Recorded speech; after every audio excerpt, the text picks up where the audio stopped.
उद्धव ठाकरे जी, अगर आपके ऊपर कोई जूता मार दे तो आप किस कोर्ट में गुहार लगाएंगे, किस कोर्ट में मुकदमा लड़ेंगे आप वो बताइए मुझे। और तब कोर्ट कह दे मैं आपके मामले में कोई हस्तक्षेप नहीं करूंगा, आपको एक जूते कोई मारे या 100 जूते मारे। तो इस तरीके से शासन और सत्ता नहीं चलेगी।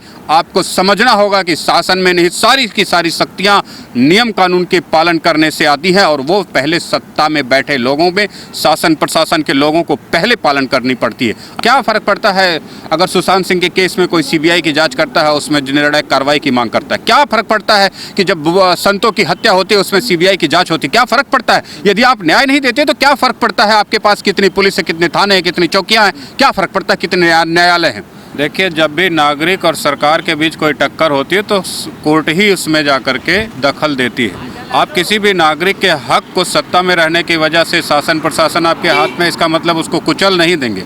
सत्ता में शक्ति ही शासन में नियुक्त नियम कानून के पालन से आती है। यदि सरकार नियम कानून का पालन नहीं करना चाहती तो वो बताए उसके बनाए संविधान का पालन एक जनता क्यों करे। जो सरकार अपने ही बनाए कानून की सम्मान नहीं करेगी, उस कानून का पालन एक जनता के ऊपर आप कैसे करवा सकते हैं? तो सर्वप्रथम आपका नैतिक कर्तव्य है आप अपने बनाए कानून का सख्ती से खुद पालन करें, तभी वो शक्तियां जनता में ट्रांसफ़र की जा सकती हैं, जिसे जनता भी फॉलो करने के लिए बाध्य होती है। कानून एक लिखी किताब है, किसी कोने में पड़ी रहती है, सड़ती रहती है, उसकी कोई वैल्यू नहीं है जब तक सत्ता में बैठे लोग, शासन में बैठे लोग उसमें लिखी बातों का खुद पर प्रयोग करके, खुद पालन करके उन कानूनों का पूर्ण रूप से निर्वहन नहीं करते। ऐसा कोई कानून आप जनता पर नहीं थोप सकते। इसलिए यदि महाराष्ट्र सरकार कहती है कि सुप्रीम कोर्ट या कोई भी कोर्ट हमारे और अर्णव के बीच में ना आए, तो सबसे पहले वो अपने ही बनाए कानून की धज्जियां उड़ा रही है। इससे पहले अगर शासन में इतनी शक्ति है, महाराष्ट्र सरकार में इतनी शक्ति है, तो भारत के संविधान को और अब महाराष्ट्र सरकार के जितने भी अब तक संविधान बनाए हैं भट्टियों में जला दे और कह दे कि हम इस कानून को पालन नहीं करेंगे। सत्ता या जनता या कोर्ट हमारे बीच में कभी ना आए, हम छोड़ देंगे महाराष्ट्र सरकार को यूं ही। है शक्ति, इतनी सामर्थ्य है उद्धव ठाकरे की सरकार में कि वो अपने ही बनाए कानूनों को भट्टी में जला सकती है और कह सकती है सुप्रीम कोर्ट से कि मैं हमारे बीच में और जनता के बीच में आप नहीं आएंगे। तो सुप्रीम कोर्ट ही हटा दीजिए ना, कोर्ट ही हटा दीजिए। जज इतनी सारी पेंशन और सैलरी क्यों दे रहे हैं आप? अच्छा, जिस तरीके से उद्धव ठाकरे ने अपना रुख साफ कर दिया है कि कोर्ट उनके रास्ते में ना आए, आपको क्या लगता है कोर्ट इतनी आसानी से मान जाएगा? कोर्ट के पास भी जिस तरीके से सत्ता में बैठ करके आपके पास शासन की शक्तियां हैं, कोर्ट के पास भी वो शक्ति है कि आपको पल भर में मिनिस्टर के पद से, चीफ मिनिस्टर के पद से हटाने का आदेश पारित कर सकती है। फिर आप भारत के किसी भी न्यायालय में गुहार लगा कर देखिए, आपके साथ कोई खड़ा नहीं होगा। फिर आपको कौन बचाएगा? यदि वही सुप्रीम कोर्ट आपको तुरंत टर्मिनेट कर देती है तो आप किस मुंह से कहां जाकर गुहार लगाएंगे? उद्धव ठाकरे जी बता दें आप, मैं मान लूंगा कि आपकी बात सही है। सर, क्या आपको नहीं लगा कि उद्धव ठाकरे ने पूरा प्लान बना लिया है कि अर्णव गोस्वामी और उनके स्टाफ पे इतने केस कर देने हैं कि पूरा का पूरा दिन उनका केस में चला जाएगा, कि इतने केस कर दो कि उन्हें फुर्सत ही नहीं मिलेगी, रिपोर्टिंग भी करनी है। ऐसे में चैनल कैसे चल पाएगा? आपको नहीं लगता पूरा का पूरा प्लान तैयार हो गया कि चैनल को किस तरीके से बंद कराना है? जब बाबा रामदेव ने रामलीला मैदान में कांग्रेस के खिलाफ हुंकार फूकी थी तो 100 से ज़्यादा मुकदमे उनके ऊपर ठोक दिए गए थे। तो योद्धा वही है जो लड़ के जीतेगा, जो भाग कर जीतेगा वो योद्धा नहीं। अर्णव को अभी साबित करना होगा कि वो लड़ के जीतेगा, और जो लड़ के जीतता है वही वीर कहलाता है। इसलिए अर्णव को लड़ना पड़ेगा, चाहे उसके खिलाफ 100 मुकदमे हो या 1000 मुकदमे हो, उस सब का सामना करेगा वो, तभी वो विजेता कहलाएगा। भागने से उसकी विजय सुनिश्चित नहीं होगी और भागने से उससे बच भी नहीं सकता वो। तो इसके लिए लड़ना ही और जीतना ही उसके पास मात्र विकल्प बचा है। इसलिए उद्धव ठाकरे कहते हैं बिल्ली को बंद कमरे में मारने की कोशिश मत कीजिए वरना वो शेर बन जाती है।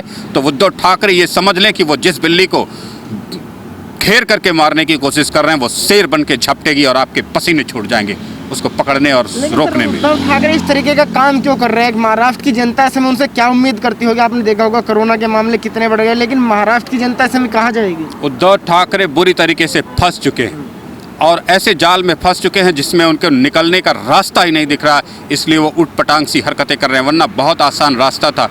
दो लोगों को न्याय देने के लिए आप पूरे समाज से नहीं लड़ सकते, आप कानून की धज्जियां नहीं उड़ा सकते, न्यायपालिका की धज्जियां नहीं उड़ा सकते। जनता के बीच हर 5 साल में आपको जाना है, किस मुंह से आप जाएंगे ये उद्धव ठाकरे इसको सोचना चाहिए। और वो हारेंगे, निश्चित तौर पर हारेंगे, क्योंकि सच उनके साथ नहीं है। हर देश का हर एक नागरिक चाहता है कि दो लोगों को, चाहे वो सुशांत सिंह का केस हो, चाहे वो 2 साधुओं की मर्डर हो पालघर में, सब में न्याय की ज़रूरत है। ऐसे कितने अपराध रोज मुंबई में होते हैं। अगर उनके साथ आप न्याय नहीं करेंगे तो आपकी सत्ता का मतलब क्या रह जाएगा एक आम आदमी के लिए, एक गरीब के लिए। तो जिस तरीके से अभी न्यायपालिका और विधान पालिका की लड़ाई हो गई है तो क्या दिखाई दे रहा है ऐसे में जीतेगा कौन? न्यायपालिका और विधान सभा के जो ये लड़ाई आप देख रहे हैं सरकार और न्यायालय में, ये बहुत ही गलत है। सबसे पहले तो मैं तमाम सत्ता में बैठे लोगों को कह दूं कि आप यदि कानून का पालन नहीं करते हैं, आपकी सरकार अगर सुप्रीम कोर्ट और हाई कोर्ट, लोअर कोर्ट्स के आदेशों का पालन नहीं करती है, तो वो सुप्रीम कोर्ट, वो हाई कोर्ट, वो लोअर कोर्ट किस अधिकार से एक जनता को दंड दे रही है आज तक? किस अधिकार से जेलों में बंद हैं लोग? वो भी कह दे हम तुम्हारी बातों को मानते नहीं, हम तुम्हारी बातों को नहीं मानेंगे। आजकल को आपने कह रहे हैं, कल पुलिस वाला एक कह दे कि हम सुप्रीम कोर्ट को नहीं मानते, हम हाई कोर्ट को नहीं मानते, हम कोर्ट के डिसीजन को नहीं मानते। कैसे आप सत्ता चलाएंगे? कैसे ये व्यवस्था चलेगी? आप बताएं। ये सबसे बहुत ही बेहुदा किस्म का एग्जाम्पल सेट किया जा रहा है। कल वही कोर्ट अपने पावर का इस्तेमाल करेगी, आपको बर्खास्त कर देगी। आपकी हिम्मत नहीं है कि आप पार्लियामेंट में या किसी असेंबली में, महाराष्ट्र की असेंबली में कदम तक रख सके। आपको अरेस्ट किया जा सकता है, जेल भेजा जा सकता है, आपके मुख्यमंत्री पद से टर्मिनेट किया जा सकता है। इतनी पावर तो सुप्रीम कोर्ट के अंदर आज भी निहित की गई है। इसलिए उद्धव ठाकरे किसी गुमान में ना रहे। सत्ता में बैठ करके शासन की शक्तियां कानून के पालन करने से ही आपको प्राप्त हुई हैं। और अगर आप अपने ही बनाए, महाराष्ट्र सरकार के ही बनाए, भारत सरकार के ही बनाए कानूनों का पालन नहीं कर पाएंगे तो उद्धव ठाकरे जी, अगर आपके ऊपर कोई जूता मार दे तो आप किस थाने में जाके कंप्लेन करेंगे, किस कोर्ट में गुहार लगाएंगे, किस कोर्ट में मुकदमा लड़ेंगे आप अपना, आप वो बताइए मुझे। और तब कोर्ट कह दे मैं आपके मामले में कोई हस्तक्षेप नहीं करूंगा, आपको एक जूते कोई मारे या 100 जूते मारे। इस तरीके से शासन और सत्ता नहीं चलेगी।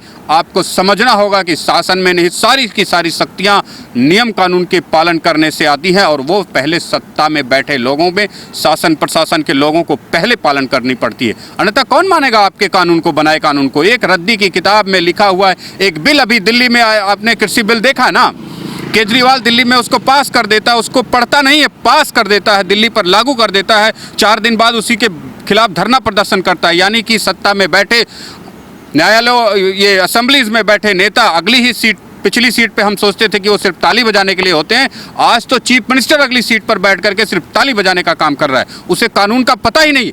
तो आपके बनाए तमाम कानून का जनता को पता ही नहीं, वो कैसे पालन करेगी? जब आप बनाने वाले होकर के ही अपने कानूनों का पालन नहीं करेंगे तो भारत की कोई भी जनता, कोई भी नागरिक आपके कानून का पालन करने के लिए बाध्य नहीं किया जा सकता। ना कोई कोर्ट कर सकती है, ना कोई पुलिस वाला कर सकता है, ना कोई प्रेसिडेंट और प्रधानमंत्री के पास इतनी पावर बचती है कि वो इसको पालन करवाने की हिम्मत कर सके। अच्छा, जिस तरीके से आपने देखा होगा निचली कोर्ट से लेकर सुप्रीम कोर्ट तक उद्धव ठाकरे को फटकार लगा चुका है, मुंबई पुलिस को फटकार लगा चुका है। आपको नहीं लगता कि अब वक्त आ गया है कि इससे ऊपर भी एक्शन होना चाहिए? देखिए, एक लक्ष्मण रेखा होती है, हर कर्म की एक लक्ष्मण रेखा होती है। आप अगर बार बार सुप्रीम कोर्ट और अन्य कोर्ट्स का अवहेलना करेंगे तो निश्चित तौर पे आपको टर्मिनेट करने के सिवा और कोई रास्ता नहीं बचता है।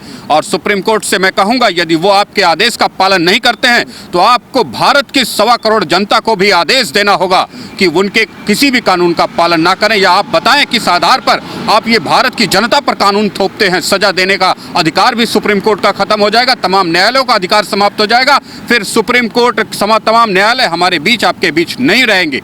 इसलिए सुप्रीम कोर्ट को भी इस बात के लिए सोचना पड़ेगा, 100 बार सोचना पड़ेगा। यदि सरकार ही उनके कानूनों का, उनके आदेशों का पालन नहीं करती है तो वो जनता पर किस अधिकार से थोपेंगे अपने कानून और आदेशों को? अच्छा, जिस तरीके से आपने देखा होगा शरद पवार और कांग्रेस पूरे के पूरे मामले में चुप्पी साधे हुए है, बैठकर तमाशा देख रही है। ऐसे में क्या लग रहा है, क्या कांग्रेस को इससे फायदा होने वाला है शरद पवार को? शरद पवार एक मजे हुए पॉलिटिशियंस हैं, उम्र निकल गई है राजनीति करते करते। कब बोलना है, कब चुप रहना है वो अच्छी तरीके से जानते। इस समय उनकी चुप्पी में ही उनका फायदा छुपा हुआ है, अन्यथा वो जरूर मुंह खोलते।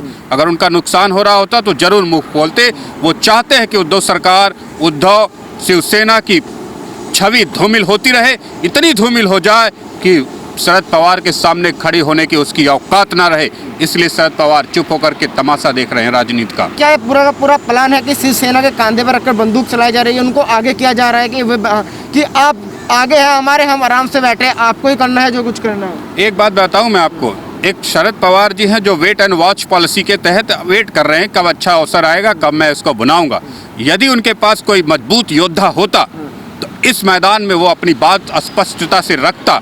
लेकिन मैं समझता हूँ शरद पवार जी के तर्कस में ऐसा कोई तीर नहीं है जो इस समय परिस्थितियों का मुकाबला कर सके, इसलिए वो चुप रह करके इस राजनीति का सिर्फ आनंद ले रहे हैं। और देखिए वो कब तक आनंद लेते हैं, कब उनके लिए सुअवसर का निर्माण होता है, कब इसी शिवसेना को वो दबा कुचल करके आगे बढ़ जाएंगे, पता नहीं।